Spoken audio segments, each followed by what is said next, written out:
अस्सलाम वालेकुम। My self Muzaffar sir. तो स्टूडेंट्स, हम लोग ने लास्ट लेक्चर में यानी कल के लेक्चर में हम लोगों ने सबक पढ़ा। आई होप आपको वो सबक अच्छा लगा होगा, चिल्ड्रंस ऑफ हेवन। और जैसा मैंने उसमें आपको बताया था कि उसकी जो कृति है उस कृति की प्रैक्टिस कर लेना। और मैंने आपको बोला था कि वो सबक होने के बाद हम लोग संतवाणी कंप्लीट करेंगे। तो ये जो संतवाणी है, ये संतवाणी 2 पार्ट में है।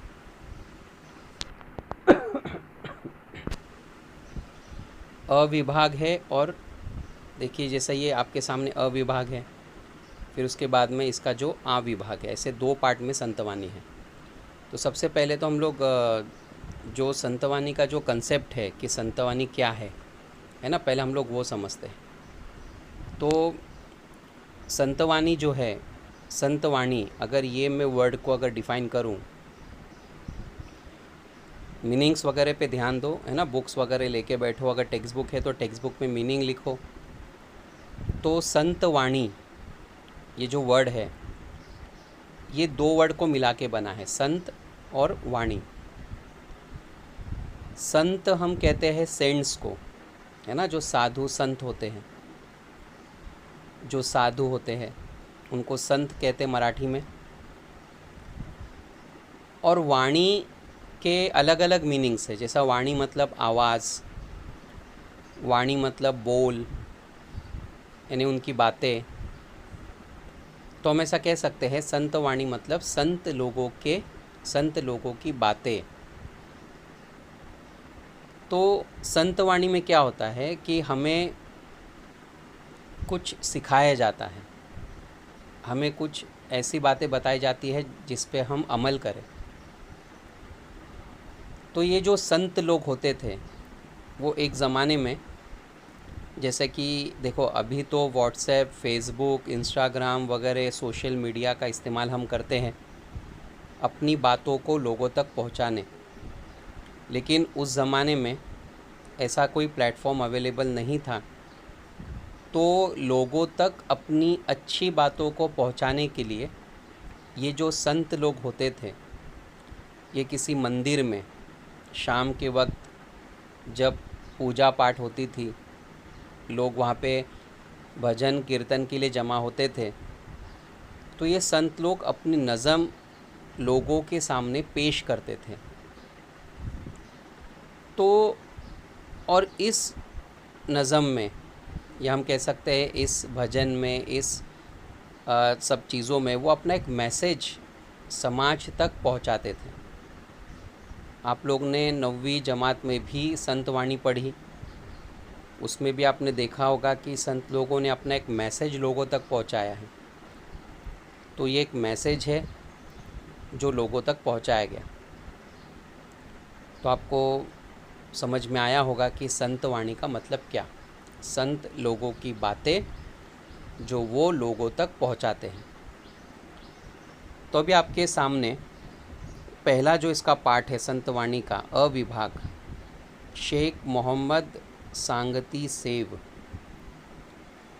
इसके जो शायर है वो संत शेख मोहम्मद है, मतलब ये संत थे।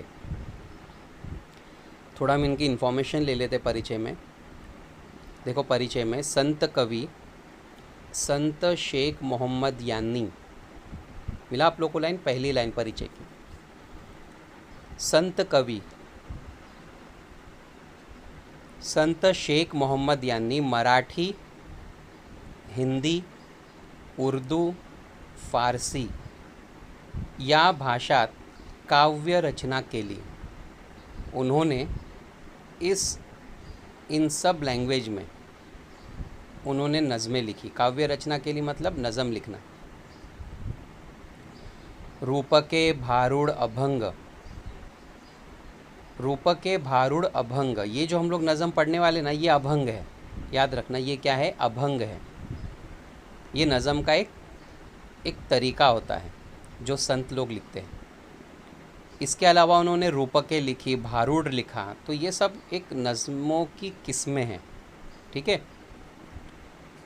इत्यादी सुमारे 300 अराउंड 300 स्फुट कविता त्यांनी लिहिल्या आहेत. उन्होंने करीब करीब 300 नज़में लिखी है मिलाकर, पूरी मिलाकर. भारूड, रूपक और अभंग, ये तीनों को मिलाकर उन्होंने 300 नज़में लिखी, जिसमें से हम ये जो पढ़ने वाली है अभंग है ये. ओके. योग संग्राम, पवन विजय व निष्कलंक प्रबोध या त्यांच्या मराठीतील प्रमुख ओवीबंध रचना आहेत. ये उनकी मराठी में लिखी हुई कुछ खास नज़में हैं. सेकेंड पैराग्राफ देखते परिचय का. प्रस्तुत अभंगात. अब ये नज़म में, इस अभंग में हम क्या पढ़ेंगे. अभंग, अभंग नज़म का एक तरीका है, किस्म है. अभंग का मतलब क्या होता है. कधीही भंग ना पावणारा. अभंग, कधीही भंग ना पावणारा, ऐसी चीज़ जो कभी ख़त्म नहीं हो सकती. प्रस्तुत अभंगात साधूच्या अंतरंगाचे दर्शन. साधु, साधु यानी यहाँ पर साधु का मतलब है एक अच्छा इंसान, जिसको हम इंग्लिश में कहते हैं जेंटलमैन. साधुच्या, और एक और मतलब भी होता है साधु, जो साधु संत होते हैं. ठीक है. साधूच्या अंतरंगाचे दर्शन घडवले आहे. अंतरंग, अंतरंग मतलब कंप्लीट, यानी अंदर और बाहर से, अंतर से और बाहर से. और एक्चुअली हम कहेंगे अंतरंग मतलब हम ऐसा भी कहते हैं कि उनके इंटरनल मन का, है ना, मन भी कह सकते हैं हम. दर्शन घडवले आहे मतलब एक साधु के मन को बयान किया गया है. तसेच उसी तरह से साधुत्व ओळखण्याचे, अच्छाई, साधुत्व, अच्छाई, एक अच्छा इंसान ओळखण्याचे, पहचानने का निकष विविध दृष्टांतातून स्पष्ट केला है. साधु को पहचानने का तरीका विविध दृष्टांतातून, दृष्टांतातून मतलब विविध मतलब मुख्तलिफ, दृष्टांतातून मतलब एग्जाम्पल्स, मिसाल, स्पष्ट केला है, बयान किया है. मतलब इस नज़म में हम, मेन मुद्दा क्या है नज़म का, साधु को कैसे पहचाना जाए, एक अच्छे इंसान को कैसे पहचाना जाए, उसका मन कैसा होता है, वो इस नज़म में बयान किया है. ठीक है. तो पहला मैं एक बार रीड करके इसके मीनिंग्स लिखा दूंगा या समझा दूंगा, फिर बाद में हम फिर एक बार पढ़ के इसको समझेंगे. केतकीला काट्यांचे वेढे. केतकी, केतकी जो है एक पौधा होता है फूल का, है ना. काट्यांचे वेढे, काट्यांचे, काट्यांचे मतलब काटे, वेढे मतलब घिरा हुआ, घिरा हुआ. भीतरी निपजती केवड़े. भीतरी का मतलब होता है अंदर. निपजती, निपजती मतलब जैसा हम कहते हैं खिलता है या रहता है या पनपता है ना, उसके अंदर पनपता है. केवड़े, केवड़ा एक फूल है, एक खुशबूदार फूल होता है. तैसे साधुचे शब्द गाढ़े. तैसे मतलब इसी तरह से, तैसे मतलब इसी तरह से. साधुचे शब्द गाढ़े. साधुचे शब्द, एक अच्छे इंसान के, एक साधु का जो शब्द होता है, उसकी जो बातें होती है, गाढ़े बहुत गहरी होती है. और आप ऐसा ब्रैकेट में उसको लिख सकते हो चुभने वाली. अब वो क्या है एक्सप्लेनेशन में आपको बताऊंगा. परोपकारा लागी. परोपकारा लागी मतलब भलाई के लिए, है ना, भलाई के मकसद के लिए. ये हो गया पहला पैराग्राफ, 4 लाइन. आगे की मीनिंग देखते हैं. अब दूसरा मिसाल. फणस सर्वांगी काटवले. फणस, फणस आपको पता है ना, जिसको इंग्लिश में कहते हैं जैक फ्रूट. फणस, जैक फ्रूट. सर्वांगी, सर्वांगी मतलब मुख्तलिफ या पूरी तरह से, कंप्लीटली. ठीक है. कांटवले, कांटवले मतलब कांटों से भरा हुआ. फणस हम देखते हैं उसके ऊपर देखो छोटे छोटे छोटे कांटों की तरह होता है. भीतरी, भीतरी मतलब अंदर. हम लोग पहले भी देख चुके हैं मीनिंग भीतरी, अंदर. महागोड़ी ने गोंदले. महागोड़ी ने कोंदले, महागोड़ी ने मतलब बहुत मीठा फल का होना. महागोड़ी ने कोंदले, ऐसा आप समझो उसको. बहुत मीठा फल होना। तैसे उसी तरह से साधु हृदय जाले। साधु हृदय दो वर्ड को मिला के बना है। साधु हृदय मतलब साधुचे हृदय, यानी साधु का दिल। हृदय मतलब दिल, साधु मतलब साधु, अच्छा इंसान। हृदय दिल, जाले होता है। बोधा संगे परियेसा। बोधा संगे बोध करने, कहना, समझाना। बोधा संगे मतलब कहना, बातों को करना। परियेसा उसी तरह से। देखो एक बात याद रखना, इसके जो हम लोग देखते हैं ना, जैसे कि अब जो इसकी जो कृति होती है, ये कृति में जैसा कि आप अगर नज़मों को अच्छे से समझोगे ना, तो इसकी कृति आप लोग को ना बहुत आसान लगेगी। मतलब समझ रहे हो मैं क्या बोल रहा हूँ? इसके कृति को समझोगे ना, तो इसकी नज़म समझोगे ना, तो इसकी कृति आपको ईजीली समझ में आएंगी। ठीक है ना? तो वो बाद में देखते हैं हम लोग कृति भी। तो तैसे साधु हृदय झाले बोधा संगे परियेसा। तो बोधा संगे परियेसा मतलब समझ में आया? बोधा संगे मतलब बातों से, है ना? और अब बातों से परियेसा मतलब हम इसको कह सकते हैं कि ऐसा कह सकते हैं कि सुनना, है ना? ऐसी बातों को सुनना। नेक्स्ट देखते हैं हम लोग पैराग्राफ। नारळ कठिन दिसे बाहर। नारळ, नारळ मतलब नारियल। कठिन मतलब कड़क। दिसे बाहर, बाहर से दिखाई देना। भीतरी मतलब वही अंदर। खोबरे अरुवार। खोबरे मतलब खोबरा, अरुवार मतलब सॉफ्ट, नाजुक।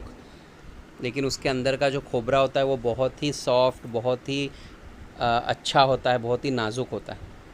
तैसे साधुचे अंतर। तैसे मतलब उसी तरह, साधुचे साधु का, अच्छे इंसान का अंदर, अंतर मतलब मन, है ना? उसका मन। बोधे ओसंडले। बोधे मतलब अच्छी बातों से, ओसंडले मतलब भरा हुआ, मुकम्मल, ऐसा हम कह सकते हैं। उस ओसंडले का मतलब होता है ओसंडने। ओसंडने मतलब जैसा कि बोलते हैं ना, भर के कोई चीज़ का गिरना। तो हम ऐसा इसका मतलब ले सकते हैं कि साधु का जो मन है वो मतलब अच्छी बातों से भरा हुआ है। ऐसा सद्गुरुषि धरा भाव। ऐसा मतलब इस तरह से, सद्गुरुषि धरा भाव। तो अगर सद्गुरु यानी अच्छे इंसान, साधु, है ना? धरा भाव। और सद्गुरु जैसे कि खुदा को, भगवान को भी कहा जाता है। तो कैसा करावा उपाय। तो कैसा करावा उपाय। उपाय मतलब उपाय, रास्ता। कैसा करावा मतलब कैसे करना चाहिए। अब कैसे होगा? शेख मोहम्मद सांगती से। शेख मोहम्मद कहते हैं, सभे श्रोताम प्रति। श्रोताम प्रति मतलब सुनने वालों को। सभे मतलब सभी, सभी सुनने वालों को। ठीक है, तो अभी हम लोग तो सिर्फ मीनिंग देखे हैं। अभी हम लोग इंशाल्लाह इसके अभी नज़म को हम लोग अच्छे से समझते हैं। चलिए ध्यान दो आप नज़म पे। केतकीला काट्यांचे वेढे। केतकी, केतकी जैसा मैंने बताया एक पौधा होता है फूल का। दो लाइन पढ़ लेता हूँ पहले मैं। केतकीला काट्यांचे वेढे, भीतरी निपजती केवड़े। तो केतकी का जो झाड़ होता है वो मुकम्मल पूरी तरह से कांटों से भरा हुआ होता है। भीतरी निपजती केवड़े, लेकिन जब हम उसके अंदर देखते हैं ना, तो एक खुशबूदार केवड़ा, एक फूल वहाँ पर नज़र आता है। इसका मतलब क्या हो रहा है कि भले वो बाहर से कांटों से भरा हुआ है, लेकिन उसके अंदर का जो फूल है ना, वो बहुत ही खूबसूरत, बहुत ही खुशबूदार होता है। अब इसको कंपेयर किया गया है साधु, एक अच्छे इंसान के मन से। तैसे साधुचे शब्द गाढ़े, परोपकार लागे। अब इसको कैसा समझेंगे? तैसे साधु से शब्द गाढ़े, उसी तरह से एक अच्छे इंसान के, एक साधु के जो वर्ड्स होते हैं ना, जो बातें होती हैं ना, वो उसी तरह से होती है। मतलब हमको लगते हैं कि क्या कांटों की तरह चुभ रही है। इसकी मिसाल मैं ऐसा दे सकता हूँ, कभी कभी हमारे घर पे हमारे माँ बाप हमें कुछ समझाते हैं, कुछ नसीहतें करते हैं, तो वो नसीहतें हमें कांटों की तरह चुभती है। हम मन ही मन में बोलते हैं क्या अम्मी और अब्बू अब बस पीछे पड़ गए। चलो अम्मी अब्बू तक तो बात ठीक है, हमारे घर में हमारे जो बुज़ुर्ग होते हैं वो हमें अच्छी बातें सिखाते हैं, लेकिन उनकी अच्छी बातें हमें कांटों की तरह चुभती है। उसी तरह से हम स्कूल जाते हैं, स्कूल में हमारे टीचर्स हमें अगर समझो कुछ डांट दे, तो वो डांटना हमें कांटों की तरह चुभता है। तैसे साधुचे शब्द गाढ़े, उसी तरह से एक अच्छे इंसान की बातें हमें चुभेगी, परोपकार लागे, लेकिन ये हमें ध्यान देना है कि उनकी बातें परोपकारा लागी, मतलब उनकी बातें दूसरों के भलाई के लिए होती हैं, तो दूसरों का भला करती है। तो ये कंपैरिजन आपको समझा होगा कि केतकी के बाहर से काटे लेकिन अंदर तो खुशबूदार फूल है। उसी तरह से अच्छा इंसान जो बातें करता है वो चुभती है, लेकिन उसका मकसद हमें भलाई, हमारी भलाई के लिए होता है। समझा आपको? तो बाहर से भले ये बातें हमें बहुत चुभे, लेकिन हमें ये समझना चाहिए कि हमारे भलाई के लिए बातें की जा रही है। तो अगर हमारे माँ बाप हमें डांटते हैं, हमें चिल्ला रहे हैं, हमारे उस्ताद हमें चिल्ला रहे हैं, तो हमें ये सोचना चाहिए, तो फिर हमें ये याद करना चाहिए, केतकीला काटे छे वेड़े भीतरी निपजती केवड़े। फिर याद कर लो जुमला, अरे तो केतकी के बाहर भी तो कांटे से भरे लेकिन अंदर तो खुशबूदार फूल है। तो भले हमें अगर डांटा जा रहा है तो कहीं ना कहीं हमारे भलाई के लिए। तो जब तक ये फीलिंग हमारे अंदर नहीं आएगी ना, तब तक हमें दूसरों की बातें चुभते रहेगी। ठीक है? तो हर वो इंसान अगर हमें कुछ बोल रहा है, सुना रहा है, समझा रहा है, भले उस वक्त के लिए हमें वो कांटों की तरह चुभे, लेकिन हमें ये सोचना चाहिए कि उनका जो मकसद है वो हमारी भलाई के लिए होता है। ठीक है? चलिए नेक्स्ट पैराग्राफ देखते हैं।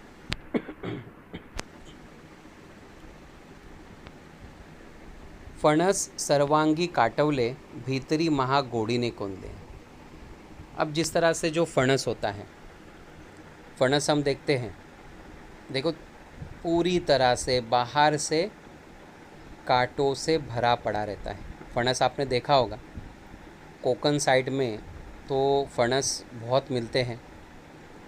तो फणस के बाहर हम देखें ना, उसके जो कवर होता है, देखो छोटे छोटे, मतलब इतना चुभते नहीं है वो, बट वो काटे है उसके, है ना। भीतरी महागोड़ी ने कोंद ले, लेकिन भले बाहर से काटे हैं, आप काटो, अंदर से उसका फल निकालो, तो अंदर जो फल है ना, जो फ्रूट है, वो कितना मीठा होता है ना। हम खाते हैं ना फणस, देखो ज़्यादातर फणस के फल मीठे ही होते हैं। तो अगर वो ओरिजिनल हो तो वो मीठा ही फल मिलेगा। आप देखोगे ना बाहर से उसके मुकम्मल कांटे भरे हुए, आप काटो उसको, लेकिन अंदर से एक मीठा फल निकलेगा। अगर इंसान ये छोड़ के फनस को फेंक दे रहा है, तो कांटों से भरा हुआ कुछ काम का नहीं है, तो वो अंदर के फ्रूट को भी छोड़ दे रहा है। तैसे साधु हृदय झाले, उसी तरह से साधु का मन है, दिल है। भोदा संगे परिसया, मतलब उनकी बातों को सुनो, उसमें फ़ायदा है।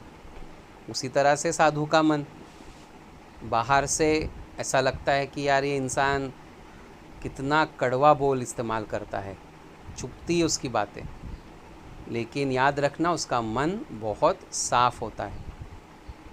तो अगर मैं, जैसा वो पहले मिसाल की तरह ही है, कोई सुना रहा है, सुनो, कांटों की तरह लगेंगी बातें, लेकिन अंदर उनका मकसद अलग होता है। ठीक है? सेम है, पहले एक से कंपैरिजन, आगे बढ़ते हैं हम लोग। उम्मीद कर रहा हूँ आपको नज़म समझ में आ रही है अच्छे से। नारळ कठिन दिसे बाहर, अब जो नारियल होता है ना, अब यहाँ पे मिसाल दी गई है नारियल की। नारळ कठिन दिसे बाहर, भीतरी खोबरे अरुबार, समझ में आ रहा होगा आपको अभी। नारियल, अक्खा नारियल, जो कौन सा नारियल, जो पेड़ पे लगा होता वो नहीं, जो हम बाहर देखिए जो ब्राउन कलर का होता है ना। तो नारियल कठिन दिसे बाहर, भीतरी खोबरे अरुबार। तो नारियल, वो भी नारियल वैसी होता है, बाहर से पूरा सख्त, भीतरी खोबरे अरुआ, लेकिन हमें पता है इसके अंदर जो हमें खोबरा मिलेगा ना, वो बहुत ही मीठा, बहुत ही नर्म, हमें वो, मतलब एक खोबरा अंदर रहता है ना, वो बहुत नर्म होता है, बहुत मीठा होता है। तो समझ में आ रहा है आपको, नारियल भी बाहर से सख्त है, लेकिन अंदर तोड़ो आप, अंदर से आपको खोबरा मिलेगा। तैसे साधु चे अंतर बोधे ओसंड ले, उसी तरह से साधु का मन बाहर से सख्त दिखता है, लेकिन अंदर से बहुत ही सॉफ्ट, बहुत ही काइंड हार्टेड होते हैं। तो हमें जो डांटते हैं वो कभी कभी डांटते हैं दिखावे के लिए, वो दिखाते हैं कि मैं बहुत ही स्ट्रिक्ट हूँ, लेकिन अंदर से वो बहुत सॉफ्ट होते हैं हमारे लिए। तो हमारे माँ बाप जब हमें डांटते हैं तो हमें ऐसा लगता है कि कितने सख्त मिजाज के हैं, लेकिन अंदर से उनका मन बहुत ही सॉफ्ट होता है। तो भले वो डांट दे तो हमें उसका बुरा नहीं लगना चाहिए, क्योंकि जैसा उनका मन भी ऐसी है, दिखावे के लिए होता है। ऐसा लगता है कि ये बहुत सख्त मिजाज के हैं, लेकिन अंदर बहुत सॉफ्ट हार्टेड होते। तो जो डांटने वाले लोग होते हैं ना, जो अक्सर हमें ऐसा दिखते हैं कि यार ये बहुत ही स्ट्रिक्ट है, कितनी कम बातें करते हैं, लेकिन याद रखना उनका मन अंदर से बहुत सॉफ्ट होता है। तो ये मिसाल थी नारियल की।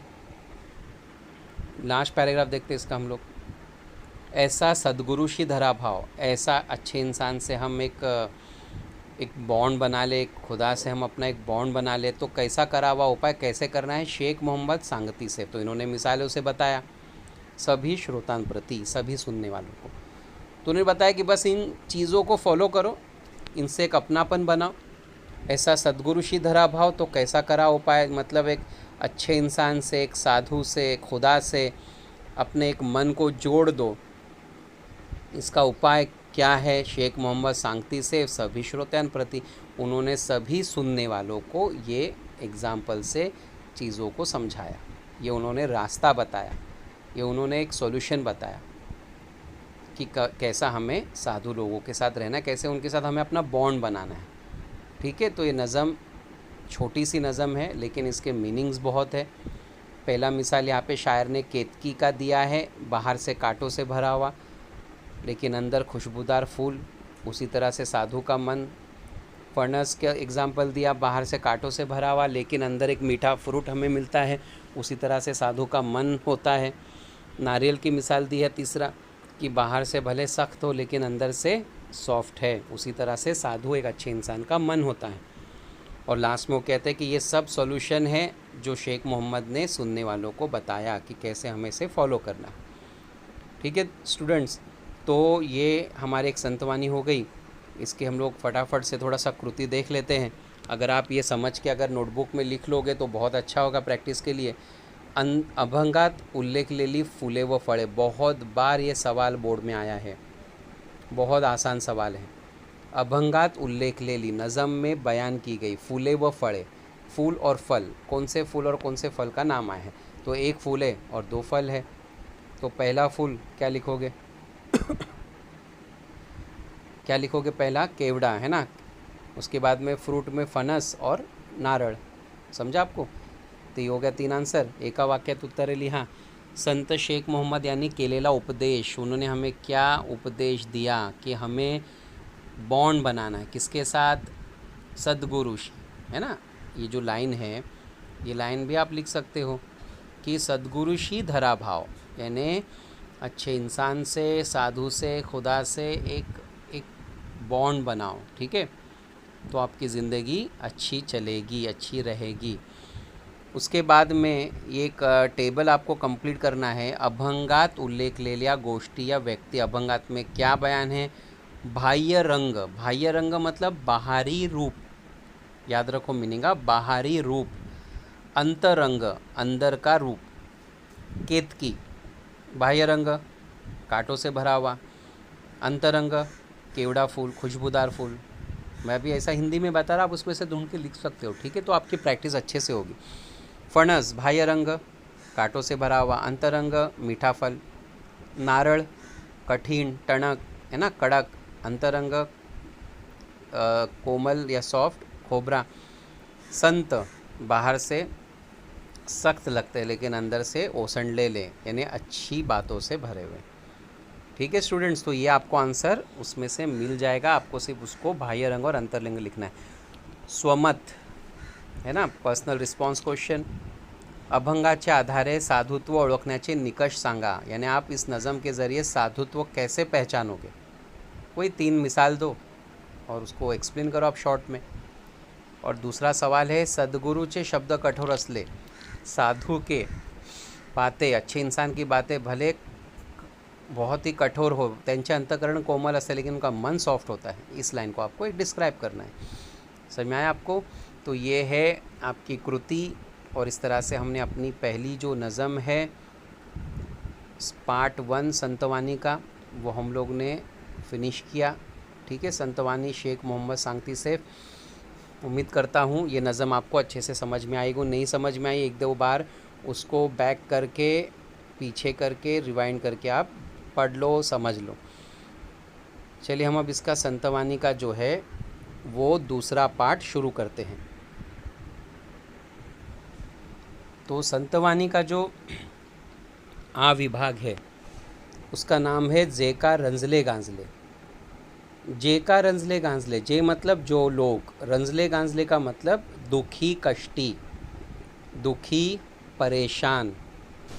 ठीक है, जो दुनिया में दुखी परेशान है, जो तकलीफ़ में है, उनके बारे में नज़म है। इस नज़म में भी शायर ने साधु, अब यहाँ पर अच्छे इंसान से कंपेयर किया है। तो अच्छा इंसान की जो खूबियाँ हैं, हम कैसे एक अच्छे इंसान को पहचानेंगे, वो इस नज़म में दिया है कि अच्छा इंसान क्या क्या करता है समाज के लिए। ठीक है, तो जे का रंजले गांजले, जो दुनिया में दुखी कष्टी है, जो दुखी परेशान है। संत तुकाराम बहुत ही मशहूर संत है। संतवाणी का मतलब मैंने आपको ऑलरेडी बताया हूँ, है ना। तो इसका हम लोग परिचय देख लेते हैं। पहली लाइन, वारकरी परंपरेतील महत्वाचे कवी। वारकरी परंपरा, वारकरी इनका समाज था। तो संत तुकाराम वारकरी समाज से बिलोंग करते थे, वारकरी संप्रदाय से थे। ठीक है, एक उनका संप्रदाय था जिसका नाम था वारकरी। इस समाज, इस संप्रदाय से वो थे। त्यांच्या रचनांमध्ये, उनकी नज़मों में भक्ति, इबादत, व्यवहार, समाज का बर्ताव हमारा कैसा होना चाहिए, आणि अध्यात्म यांची सांगड घातलेली दिसते। अध्यात्म यानी जैसे कि हम किसी को देखते हैं कि जो हमें बहुत सारी चीज़ें सीखकर समझाता है ना। तो इन सब चीज़ों को, इन सब चीज़ों की सांगड़, इन सब चीज़ों को मिक्स करके नज़म बनाई गई है। ढोंग, ढोंगीबाज जो लोग होते हैं साधु। दैव्यवाद, दैव्यवाद, दैव्य मतलब देव। अहंकारी वृत्ति, घमंडी नेचर। दुराचार यानी दूसरों से बहुत ही गलत तरीके से बर्ताव करना इत्यादीचा परखड समाचार। और इन सब चीज़ों का त्यांनी आपल्या अभंगातून घेतला है, मतलब इन सब चीज़ों को उन्होंने इस नज़म में बयान किया है। हमेशा नज़मों में उन्होंने इन सब चीज़ों के ऊपर एक उंगली उठाई है। ठीक है,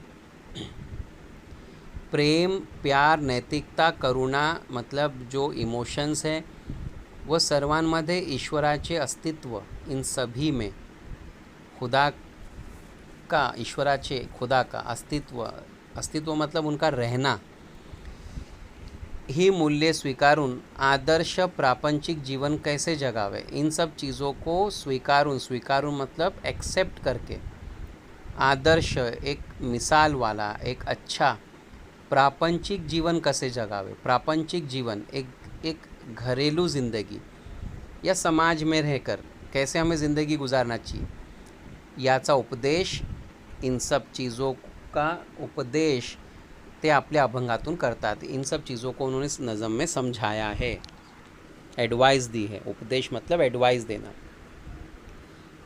त्यांच्या अभंगातील ओळींना, उनके नज़मों की जो लाइन है, सुभाषितांचे मोल प्राप्त झाले हैं। सुभाषित यानी हम कहते हैं ना सुविचार, अच्छी बातें। हमेशा वो जो लाइन लिखते हैं उसमें वो बहुत ही अच्छी लाइन मतलब वो ऐड करते हैं ताकि हमको वो चीज़ें बहुत अच्छे से समझ में आए। प्रस्तुत अभंगात दिए गए नज़म में संत तुकाराम महाराज यांनी, शायर ने साधूची लक्षणे सांगितली आहेत। एक अच्छे इंसान की लक्षणे, लक्षण मतलब जैसे हम कहते हैं ना कि एक अच्छा इंसान को हम कैसे पहचाने। ठीक है, उनकी बातों को, उनके तरीके को इस नज़म में शायर ने बयान किया है। तो ऐसी क्या उनकी आदतें हैं जिसको देखकर हम पहचान लेंगे कि ये अच्छा इंसान है। तो उनकी लक्षण, समझ में आ रहा है? उनके लक्षण का मतलब कैसा होता है कि जैसे उनकी आदतें भी हम कह सकते हैं, उनका बर्ताव क्या है, कैसे हम उस इंसान को पहचानेंगे। कभी कभी कहते हैं ना कि इसके लक्षण से हम पहचानते हैं कि अच्छा है क्या बुरा है। चाल चलन, ऐसा भी हम कह सकते हैं उनके चाल चलन से। ठीक है, तो एक अच्छा इंसान को हम कैसे पहचानेंगे, उसके उन चीज़ों को इस नज़म में शायर ने बयान किया है। पहले हम लोग जैसे मीनिंग देख लेते हैं। जे का रंजले गांजले, जो दुनिया में दुखी परेशान है, त्यासी म्हणे जो आपुले, त्यासी उन लोगों को, मीनिंग पे ध्यान देना, त्यासी मतलब उन लोगों को, म्हणे जो आपुले, म्हणे मतलब कहना, जो आपुले जो अपना कहता है, तोची साधु ओळखावा, तोची मतलब उन्हीं में, साधु ओळखावा अच्छा इंसान हम पहचान लेंगे, ओळखावा मतलब पहचानना, देव तेथेची जाणावा, देव खुदा भगवान, तेथेची, तेथेची मतलब उन्हीं में, जाणावा महसूस करना, जाणावा मतलब महसूस करना, मृदु सॉफ्ट नर्म, सभाय नवनीत, सभाय मतलब मुकम्मल अंदर और बाहर से, सभाय मतलब अंदर और बाहर से, नवनीत, नवनीत मतलब मक्खन को कहते हैं, इंग्लिश में कहते हैं ना बटर, BUTTER, मक्खन मस्का, तैसे सज्जनाचे चित्त, तैसे मतलब उसी तरह से, सज्जनांचे चित्त, सज्जन अच्छा इंसान, चित्त मन दिल, जैसी आपंगिता नहीं, जैसी मतलब जिन लोगों का, आपंगिता कोई अपना, कोई सहारा, नाही नहीं है, त्यासी धरी जो हृदय, त्यासी मतलब उन लोगों को, धरी जो हृदय जो दिल के करीब रखता है, धरी मतलब रखना, हृदय दिल के करीब, दया करने जे पुत्रांसी, दया करने, दया करने मतलब रहम करना, जे पुत्रासी, जे मतलब जो लोग, पुत्रासी पुत्र अपने सगे बच्चे, अपने बच्चों से, तेची उसी तरह से, दासा आनी दासी नौकर और नौकरानी, मैं इसको डिटेल में समझाऊंगा आगे। दासा आणि दासी मतलब नौकर और नौकरानी, तुका म्हणे शायर कहते हैं, सांगू किती, सांगू किती मतलब कितना बयान करूं, सांगू किती मतलब कितना बयान करूं, तोची भगवंताची मूर्ति, तोची मतलब वो लोग, वो इंसान, भगवंताची मूर्ति भगवान की मूरत, भगवान की मूरत। ठीक है, तो ये हो गया मीनिंग्स। देखते हैं हम डिटेल में एक्सप्लेनेशन, इंशाल्लाह आपको बहुत अच्छे से समझ में आएगा। तो हम ये समझ रहे हैं कि एक अच्छे इंसान को हम कैसे पहचानेंगे कि ये बहुत अच्छा इंसान है, ये साधु आदमी है। ठीक है, तो उसको पहचानने का तरीका पता है। जे का रंजले गांजले त्यासी म्हणे जो आपुले, दुनिया में जब वो देखता है, वो अच्छा इंसान देखता है कि दुनिया में बहुत लोग परेशान हैं, दुखी है, तो जो दुनिया में दुखी परेशान लोग हैं, जो तकलीफ़ में हैं, जो गरीब है, त्यासी म्हणे जो आपुले, उस इंसान को जो अपना माने, तो आप पहचान लो कि ये इंसान सज्जन है, ये इंसान अच्छा है।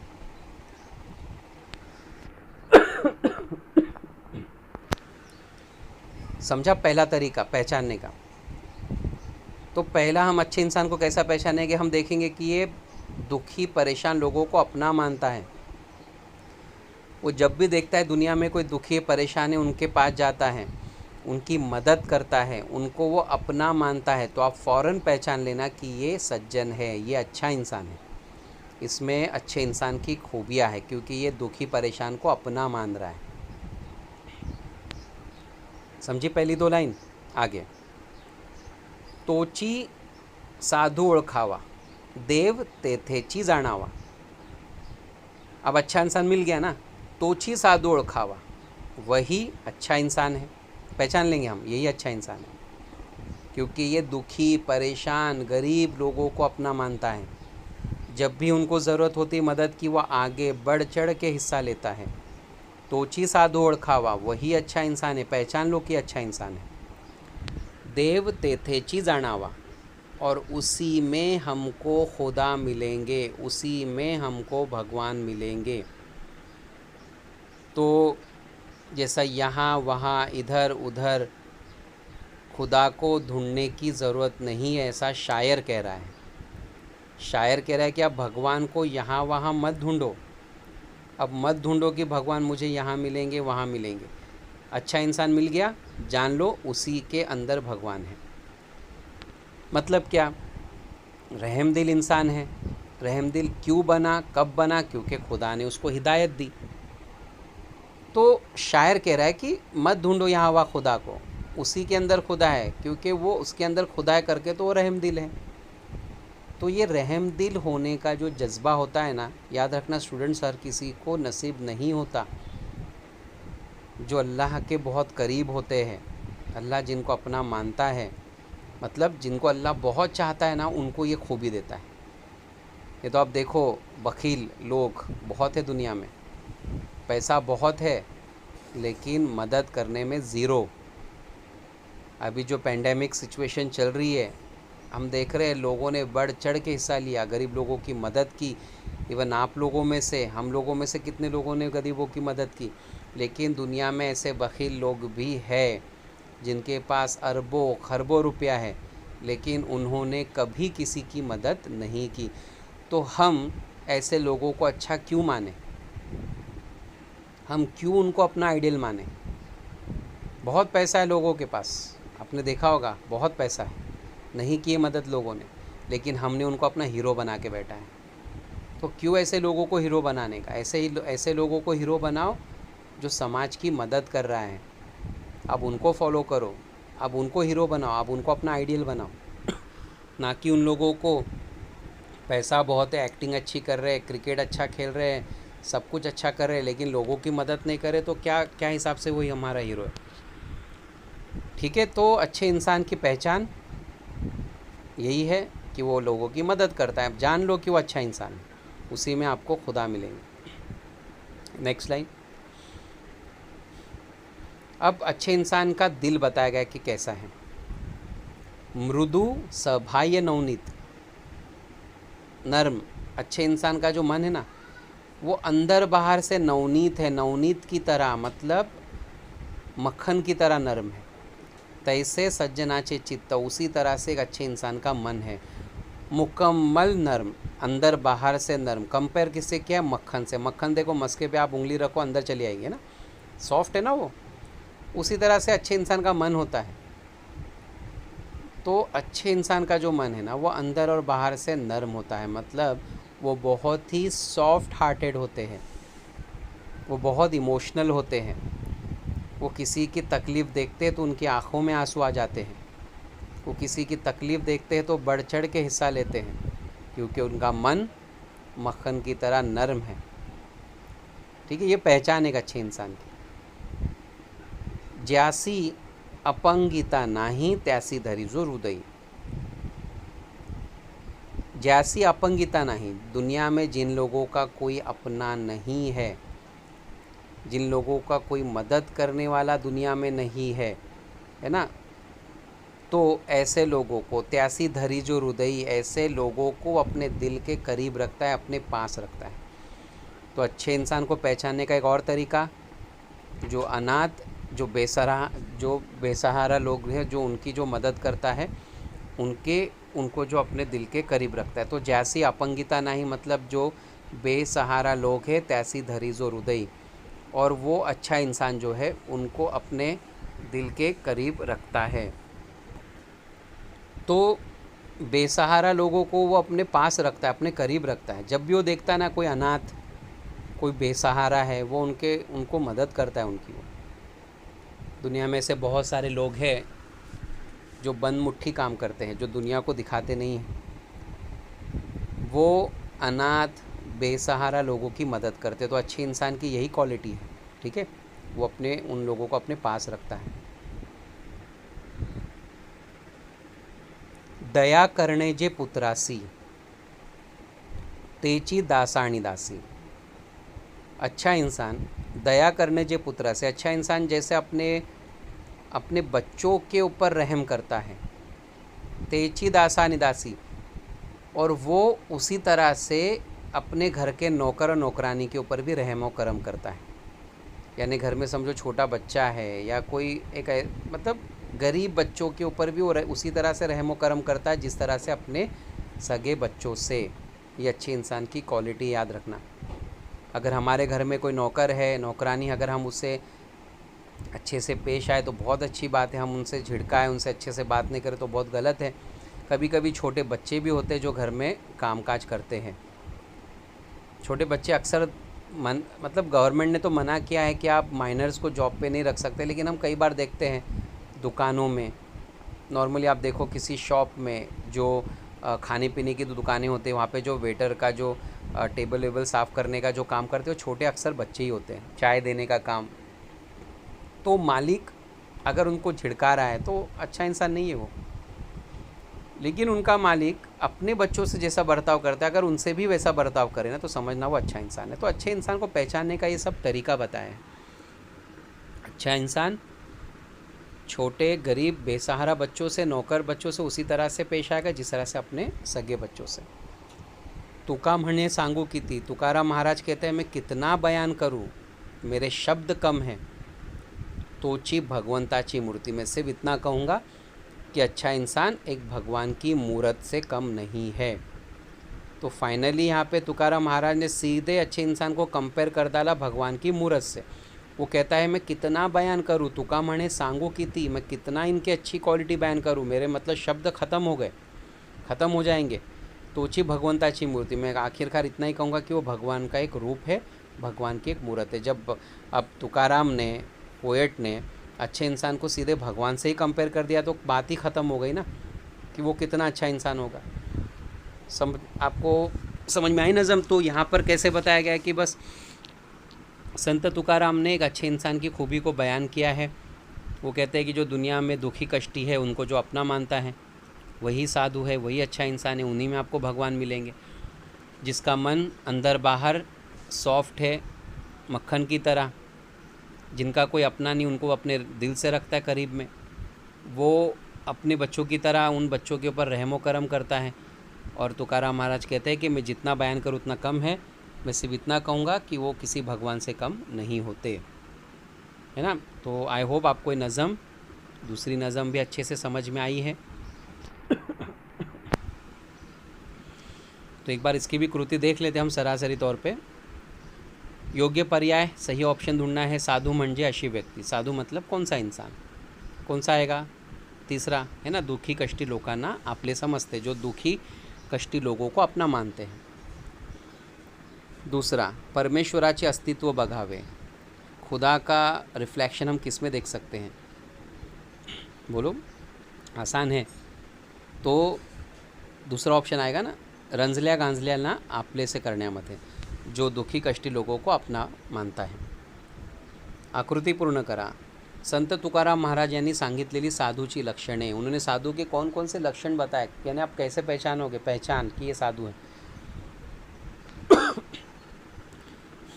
तो कोई भी 4 मिसाल आप इसमें लिखो, आसान है, नज़म में से आपको मिल जाएगा। मैं चाहता हूँ कि आप खुद ढूंढो, है ना। उत्तर लिया, साधु ज्यांना हृदय धरता, साधु जिनको अपने दिल के करीब रखते हैं। सब इजी है, ठीक है, आपको आराम से मिल जाएगा। मैं आपको समझा दे रहा क्वेश्चन। साधु ज्यांच्यावर पुत्रवत प्रेम करता त्या व्यक्ति, बच्चों की तरह जिनके ऊपर प्यार करते हैं, वो कौन है। नवनीता प्रमाणे मऊ, मक्खन की तरह सॉफ्ट क्या है। और चौथा, संत तुकाराम महाराज यांच्या मते भगवंत ज्यांच्यामध्ये वास करतो, खुदा जिनमें रहते, वो व्यक्ति, वो कौन इंसान है। स्वमत मृदु सभाय नवनीत, तैसे सज्जनाचे चित्त, ये लाइन को अपने जुमलों में बयान करो। दूसरा, साधू कोणाकोणाला कशी मदत करतात, साधू किन किन लोगों को कैसे कैसे मदत करते नज़म के ज़रिए हमें बयान करना है. तीसरा, कोणत्याही व्यक्तीतील साधुत्व ओळखण्यासाठी, किसी भी इंसान के साधुत्व को पहचानने के लिए कोणता मुद्दा महत्त्वाचा, इसमें से कौन सा पार्ट तुम्हें इम्पोर्टेंट लगता है उसको एक्सप्लेन करना है. त्याची देवभक्ति, क्या उसको सिर्फ भगवान का मानना, उसका त्याची तपश्चर्या करना, मेडिटेशन करके जो इबादत करने में मशगूल रहते हैं, या त्याचे सामाजिक कार्य, या उसका समाज के लिए कुछ करना. तो आपको ये 3 में से कौन सा सही ऑप्शन लगता है? मुझे तो तीसरा लगता है. सिर्फ इबादत करने से, मेडिटेशन करने से नहीं होता. खुदा को अगर हमें खुश करना है तो हमें समाज के लिए कुछ करना चाहिए. ठीक है, तो तीसरा ऑप्शन लिख के उसको आप अपने जुमलों में बयान करो. तो ये 2 नज़में हमने कंप्लीट किए.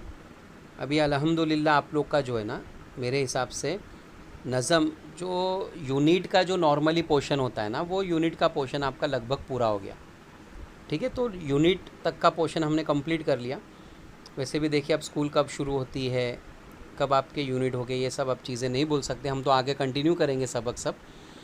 बस आप एक नोटबुक बनाओ, जितना मैंने कराया हूँ एटलीस्ट टेक्स्ट बुक की कृति उसमें सॉल्व करो, तो आपकी थोड़ी सी प्रैक्टिस हो जाएगी. ठीक है, तो मैं उम्मीद करता हूँ कि ये दोनों नज़में आपको बहुत अच्छे से समझ में आई, और इसका ज़िंदगी में हम कुछ अमल ज़रूर करेंगे इंशाल्लाह. और इंशाल्लाह अगले लेक्चर में मिलते हैं हम. तब तक के लिए अल्लाह हाफिज़, शब्बा खैर.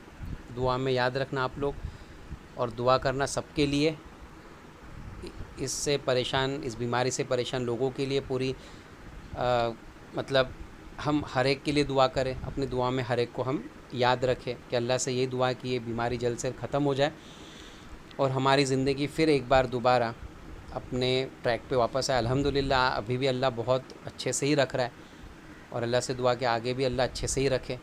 बस सबके लिए दुआ कीजिए. तो चलिए इंशाल्लाह अगले लेक्चर में मुलाकात करते हैं.